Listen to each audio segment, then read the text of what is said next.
سلام خدمت همه دوستان عزیز. این یه آیفون 12 پرویه که اسپیکر مکالمه یا اون اسپیکر بالاش از کار افتاده. ایراد رایج آیفون 12 و 12 پرو اسپیکر مکالمه یا همون اسپیکر بالا هستش که بایستی دستگاه رو باز کنیم و تعویضش کنیم. برای این کار دستگاه رو روی سپراتور قرار میدیم با دمای 90 درجه به مدت 5 دقیقه تا چسب زیر LCD شل بشه و بتونیم کار رو به راحتی انجام بدیم. خب بعد از اینکه LCD کاملا داغ شد، اون دوتا پیچ زیر آیفون رو بایستی باز کنیم به توسط پیچ‌گوشتی 5 پر. دوتا پیچ ریزیه که همه آیفون ها مشترکن. این دوتا پیچ رو اول باز میکنیم. انقدر دستگاه داغ شده که نمیتونم خوب دستگاه رو بردارم بگیرم تو دستم. اول این دوتا پیچ رو باز میکنیم، بعد به توسط یک ورقه خیلی نازک فلزی و الکل خالص 99% سعی میکنیم که یه فاصله بین صفحه نمایش و شاسی اون بدنه ایجاد کنیم و با تزریق کمی الکل خالص سعی میکنیم که چسب رو باز هم شلتر کنیم تا ریسک شکستگی LCD یا حال افتادن یا خط افتادن روی LCD پایین تر بیاد. خیلی هم از سشوارهای صنعتی استفاده میکنن، از هیترها استفاده میکنن. به نظر من کار اشتباهیه. بهترین وسیله همون سپراتوریه که دیدید، چون به صورت یک نواخت حرارت رو تو سطح صفحه نمایش پخش میکنه و ریسک کار خیلی پایین میاد.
خب همونطوری که دارید میبینید من سعی میکنم به آرومی LCD رو از جای مختلف کمی بالا بیارم، کمی الکل تزریق کنم با توسط همین الکل 99% که تو داروخونه هم پیدا میشه.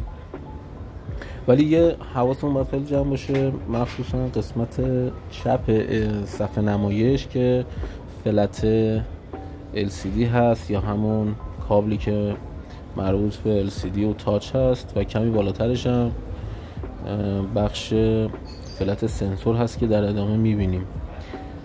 یه مقداری از آیفون 12 به بعد باز کردن آیفون ها یه خورده داستاندار شده و نیاز به حرارت داره، نیاز به تزریق الکل داره.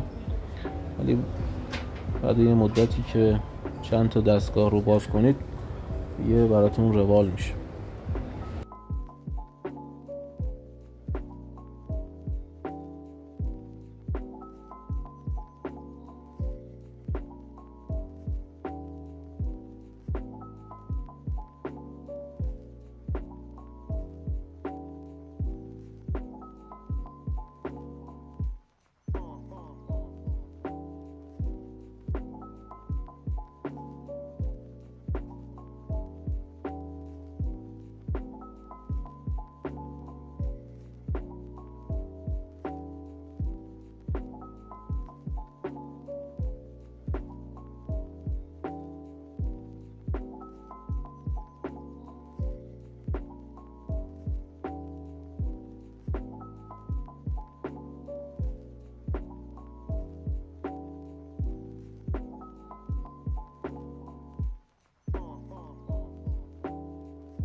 خب اینجا تونستیم که صفحه نمایش رو باز کنیم. البته باتری دستگاه خیلی اوضاع خوبی نداره و سعی میکنم که به مشتری بگم که باتریش هم بهتره که عوض کنه، چون که یهو که دستگاه باز میشه بهتره تعویض باتری هم انجام میشه به توسط این پیچ گوشتی سپر.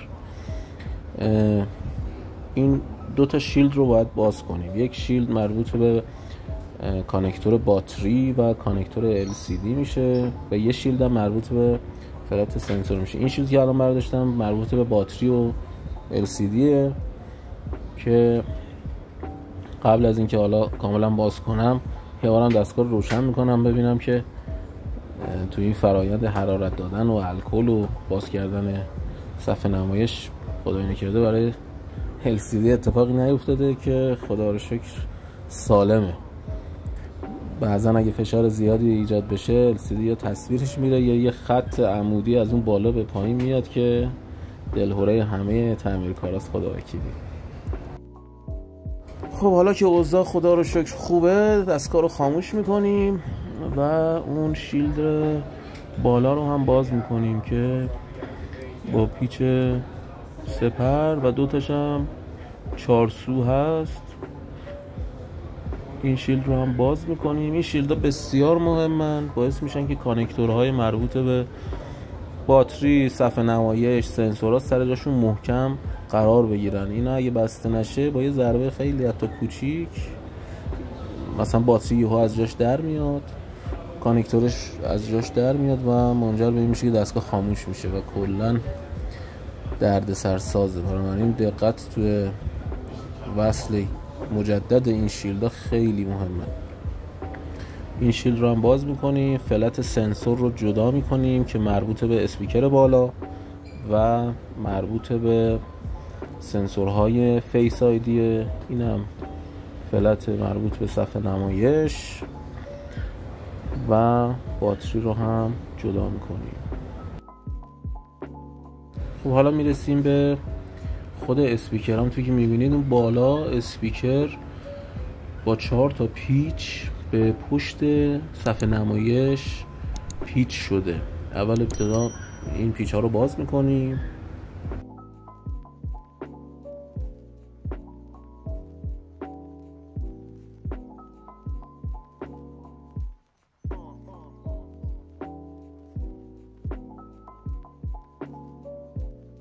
خب حالا اسپیکر رو برمیگردونیم.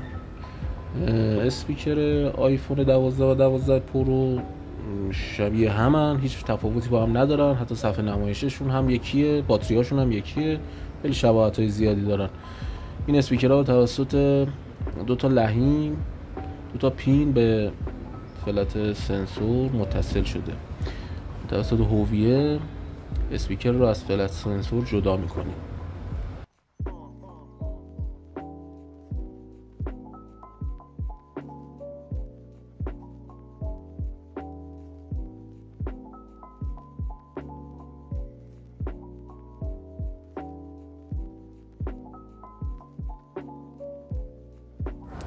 خب این همه اسپیکر بالا یا اسپیکر مکالمه آیفون 12 و 12 پرو که ملاحظه می‌فرمایید. حالا یه اسپیکر نو تهیه کردیم مجدداً به توسط روغن لحیم یا روغن فلکس به فلت سنسور لحیم می‌کنیم به توسط هویه. خیلی باید مراقب باشیم تو این مرحله، چون که کمی سهل انگاری تو این کار میتونه باعث این بشه که فیس آیدیمون از کار بیفته یا سنسور مجاورت، سنسور پروکسیمیتی، همه اینا از کار بیفتن و دستگاه بیشتر دچار آسیب بشه.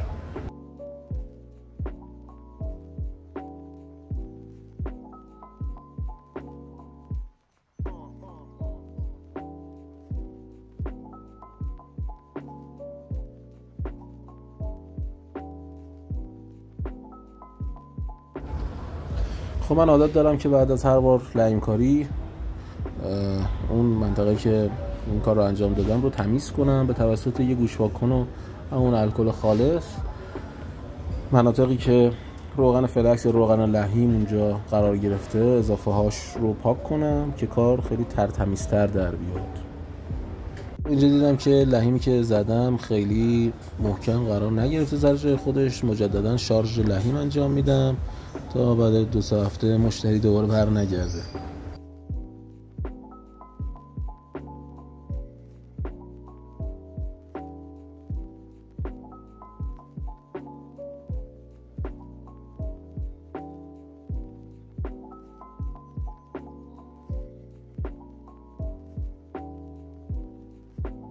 خب حالا که کار تموم شد، اسپیکر رو سر جاش قرار میدم، پیچای مربوطش رو هم میذارم سر جاش.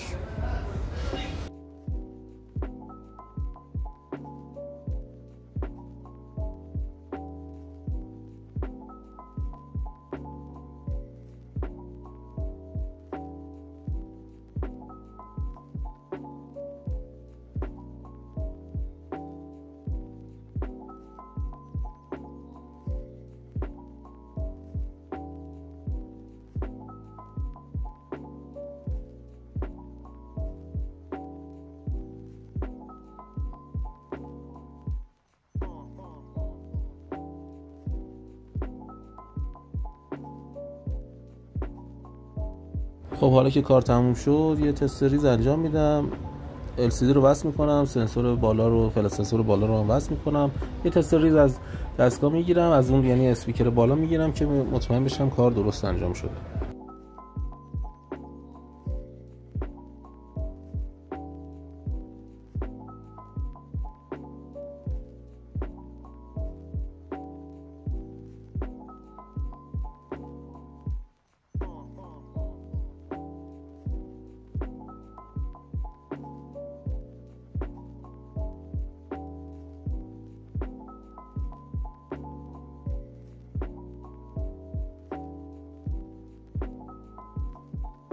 خب حالا تو بخش امرجنسی میرم، شماره 112 رو میگیرم. حتی اگر داخل گوشی سیم کارتی هم وجود نداشته باشه، شماره 112 که شماره امداد نجات هست رو میتونیم بگیریم و از شماره گویاش برای تست اسپیکر استفاده کنیم که خدا رو شکر درست هست.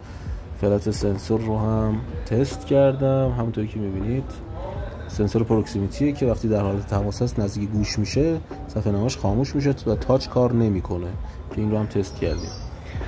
دوباره دستگاه رو خاموش میکنم. خدا رو شکر تونستم مشتری رو متقاعد کنم که آقا باتریت به درد نمیخوره و حالا میریم تو کار تعویض باتری رو جدا میکنم و به توسط همون الکلی که داشتم و اون سرنگ زیر باتری یه مقداری الکل وارد میکنم، از الکل تزریق میکنم تا چسب باتری شل شه.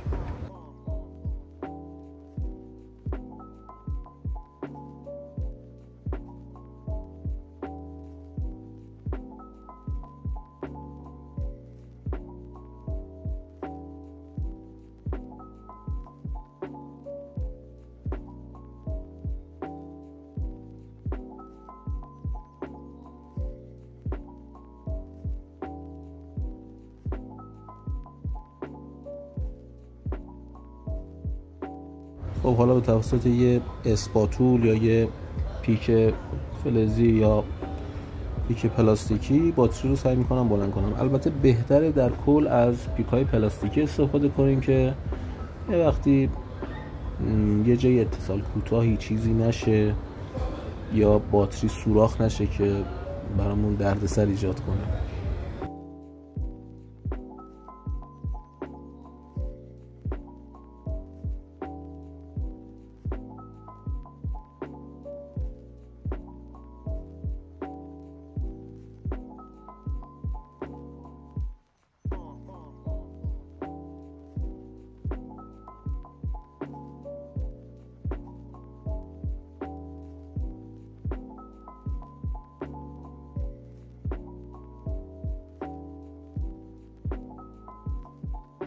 بعضی از باتری‌ها خودشون چسب زیرشون هست ولی بعضی‌ها این رو ندارن و ما از چسب‌های دو طرفه استفاده می‌کنیم که باتری خوب سر جای خودش قرار بگیره و تو دستگاه تکون نخوره.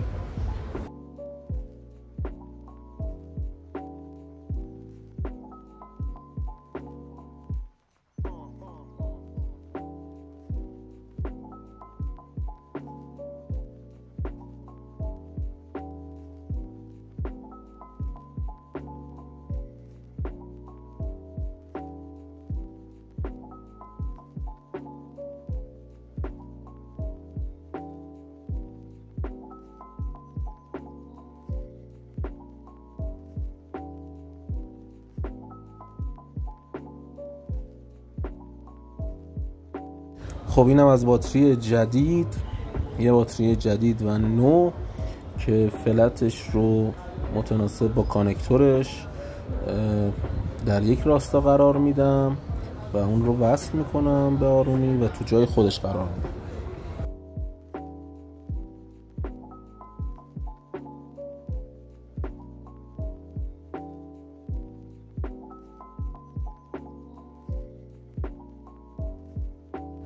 خب حالا که باتری سر جاش قرار دادیم، نوبت وصل کردن مجدد اون شیلدایی بودش که قبلا بازشون کرده بودیم.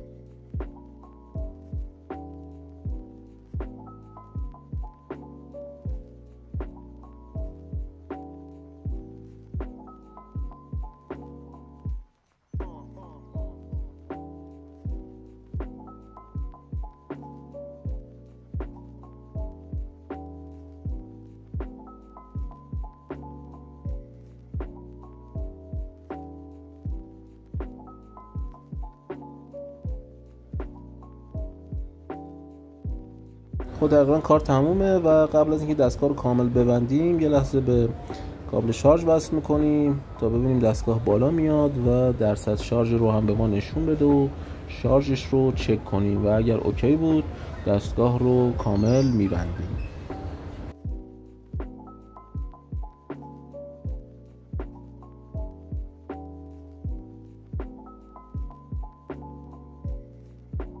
خب اینجا یه نکته خیلی مهم داره، این سمت چپ پایین یه فلت صفحه نمایشه که باید مراقب باشیم بین صفحه نمایش و شاسیمون گیر نکنه و یعنی باید CLC تعویض بشه و یه هزینه خیلی هنگفتی رو دستمون نذاره.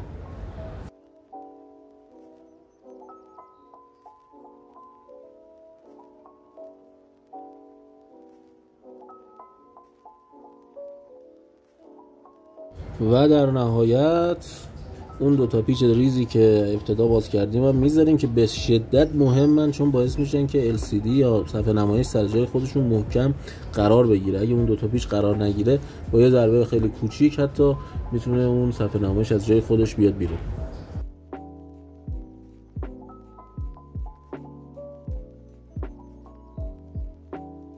خب تقریبا کار جمعه و یه تست آخر شارژ شدن دستگاه رو هم میگیریم که داره به درستی انجام میشه و بهتره که وقتی باتری عوض میکنید 2 هفته اول یا کلا همیشه باتری وقتی 20% شد به شارژ بزنید و به 80% رسید رو از شارژ بگیرید.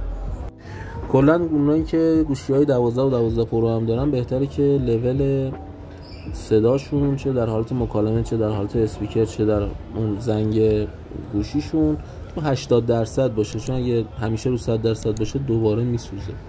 امیدوارم اطلاعات مفیدی رو خدمتتون ارائه کرده باشم و ممنون میشم که از ما حمایت کنید و ما رو سابسکرایب کنید. مرسی.